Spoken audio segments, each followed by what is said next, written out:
Alors au départ, je pensais qu'une minute, ça allait être vraiment très court, et en vidéo, c'est finalement très long. Alors étant donné ce que j'ai vu ce soir, je peux le dire et le crier haut et fort, on peut rire, toucher, pleurer et finalement faire ressentir des émotions fortes en une minute. Il y a quelque chose d'intéressant, c'est le fait que comme les films ne se basent pas sur une qualité d'image extraordinaire, ça leur donne un côté complètement intemporel. Et on se dit que ces films-là, ils feront encore rigoler dans 20 ans. Il y a des concepts, oui, je dirais même plus des idées. Des films reposent sur des idées et je crois qu'il y a certains films qui marchent très bien parce qu'ils arrivent non seulement à respecter leur idée du début jusqu'à la fin. À côté, il y a une envie d'image, certes, qui est traduite au travers d'un téléphone portable. Mais finalement, il y a plein de films qui relèvent le défi, qui arrivent à être touchants, qui arrivent à être très drôles.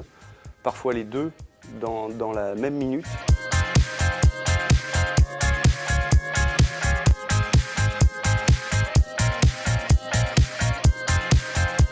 En premier, ça serait Selfie, parce que j'ai reconnu ma belle-sœur qui est japonaise, qui avait un iPhone, qui a fait plein de photos dans Paris, qui se les fait voler.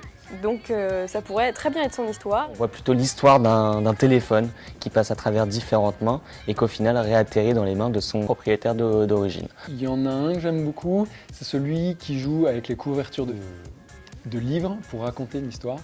Je l'ai trouvé très drôle et avec plein de petites blagues très rapides. Un film qui m'a touchée, qui a été efficace et qui reflète bien l'actualité, ça serait Cercle vicieux. Tellement que le sujet m'a pris, je dirais que j'ai pas forcément tous les mots pour décrire ce film. À part qu'il est poignant, qu'il est très réaliste et qui résume bien justement tout ce que Internet peut provoquer aujourd'hui chez les jeunes. Le film de Sylvain Certain sur justement le harcèlement à l'école et surtout via Internet, etc.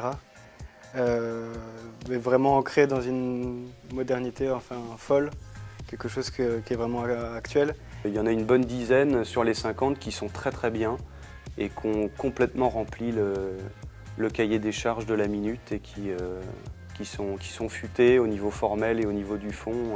Le format contraint d'une minute est vraiment source de création supplémentaire parce que franchement ça donne des limites, il faut faire avec ce qu'on a. Donc non, je pense que Chaplin était efficace en une minute et il y a des gens qui sont très efficaces en une minute, donc tout est possible.